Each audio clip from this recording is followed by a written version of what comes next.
আসসালামু আলাইকুম ভিউয়ার্স, আপনারা দেখছেন প্রবাসী 24।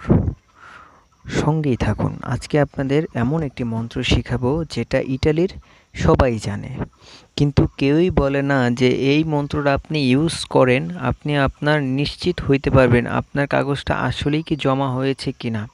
কাগজ উঠুক বা না উঠুক সেটা বড় কথা না। মানে আমি সেটার কাছে যাচ্ছি না, যে আপনারা যে টাকা দিচ্ছেন, কেউ 30,000, 40,000, 50,000, 1 লাখ, 2 লাখ, বিভিন্নভাবে বিভিন্ন টাকা দিচ্ছেন, আপনারা নিশ্চিত হতে পারছেন না যে আসলে আপনার কাগজটা জমা দিছে কি না। আপনাদের যেটা করণীয় সেটা হচ্ছে, আমার যে ভিডিওগুলো আপনারা যারা দেখেন, যারা তাদের কাছে অনুরোধ থাকবে যে অনেকেই এইগুলা নিয়ে দৌড়াদৌড়ি করে কিন্তু কেউ জানে না, অনেকের কাছে যায়। তাই আপনারা সবাই যাতে দেখতে পারে ভিডিওটা শেয়ার করে দিবে। কিন্তু কেউই কিন্তু আসলে চেক করে দেয় না, বিনা পয়সায় দৌড়াদৌড়ি করতে হয়, ঠিক আছে। আর এখন কাগজ 2 নাম্বার হচ্ছে, অনেকেই চেক করে পাওয়া যাচ্ছে যে এগুলা অরিজিনাল, ডুপ্লিকেট সব ধরনের কাগজই দিতেছে, ঠিক আছে। তো এখন যারা স্পিড আইডি দিয়ে বলে যে চেক করা যায় না বা করা যায় না, অবশ্যই স্পিড আইডি দিয়েই চেক করতে হবে, ঠিক আছে। স্পিড আইডি দিয়ে চেক না করলে আপনারা যেই দালালের মাধ্যমে আজকে আমি আপনাদের দেখাবো কিভাবে আপনারা যদি সাহস না করেন তাহলে কোনোদিনও আপনারা বুঝতে পারবেন না যে আপনার কাগজটা জমা হয়েছে কি হয় নাই। এখন যদি কাগজ উঠে তাহলে আল্লাহ পাকের ইচ্ছা, আর যদি না উঠে তাহলে সেটা তো আর বলা যায় না। কিন্তু কথার মধ্যে কথা হচ্ছে, আপনার কাগজটা যে জমা হচ্ছে সেটার দায়িত্ব হচ্ছে আপনার।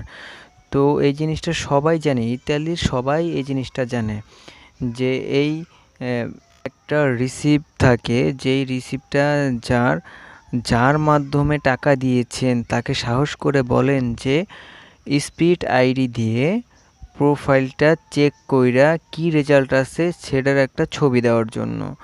তো এখন কে এটা জমা দিছে, তার নাম লেখা আছে, কি অবস্থানে আছে, এটা আর কি আপনারা দেখতে পারবেন, বুঝতে পারবেন।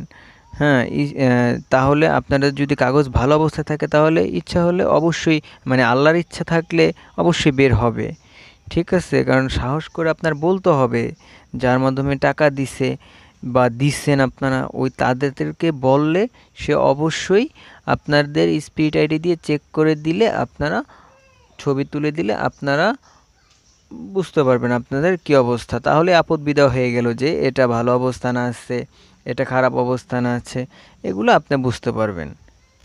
অনেক কাগজ বিভিন্ন মন্ত্রণালয়ে জমা থাকে, হ্যাঁ। এগুলার পরেও অনেক স্টেজ থাকে, যেই এই স্টেজগুলো পার হয়ে বা এভাবে যদি প্রমাণ দেখায় আপনাদের, ঠিক আছে, প্রমাণ দেখাইলে আপনারা বুঝতে পারবেন যে না, যাদের সৎ সাহস আছে তারা বলবেন যে টাকা দিছি, যে ভাই আপনি একটু চেক করে দেখেন, কন্ট্রোল করে স্পিড আইডি দিয়ে একটু চেক করে দেখেন, তাহলে তো আপনি নিশ্চিত 100% যে আপনারটা হবে কি হবে না, তাহলে তো আপনারা বুঝতে পারেন, ঠিক আছে। অনেক কথা বলা যায় না, অনেকে সব কথা তো, কারণ এগুলা তো আসলে প্রতারণাও করতেছে অনেক লোক। আবার অনেকের ভিসা উঠে গেছে, উঠে যাওয়ার পরও আপনাদের দেখা যায় আরও বেশি কিছু টাকা খরচ করার জন্য, ধরেন 20,000, 30,000 টাকা বাড়তি নেওয়ার জন্য আপনাদেরকে নিউজ এখনও তারা দিচ্ছে না। আপনি তাকে জিজ্ঞেস করলে তখন সে বলবে যে আপনার কাগজে সমস্যা আছে, আপনার আর 10,000 কিংবা 20,000, 30,000 এরকম একটা টাকার অ্যামাউন্ট তারা বলবে।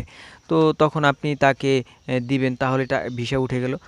তারপরে কিছুদিন পর দেখা গেল আপনাকে সুসংবাদটা দিল যে আপনার ভিসা নুলুস্তা উঠে গেছে, আপনার ভিসা হয়েছে। আসলে এমনটা না, আপনারা তাদেরকে বলবেন সৎ সাহস নিয়ে যে আপনার স্পিড আইডি দিয়ে চেক করে দেখেন এবং কি আমাকে কাগজ দেখান। এটা দেখানোর পর আপনি বুঝতে পারবেন যে আপনার ভিসা হবে কি হবে না। তাহলেই আপনি প্রতারণার শিকার হবেন না এবং কি আপনার টাকাটা বেঁচে যাবে। তা না হলে শুধু শুধু আপনার 50,000 টাকা নিয়ে নেবে তারা। তো আপনারা দেখছেন প্রবাসী 24। আজকে এই পর্যন্তই। আপনারা বেশি বেশি শেয়ার করে দিবেন যাতে অন্যেও দেখে আপনি উপকৃত হবেন এবং অন্যকে দেখার সুযোগ করে দিবেন, সবাই যাতে উপকৃত হতে পারে। আসসালামু আলাইকুম।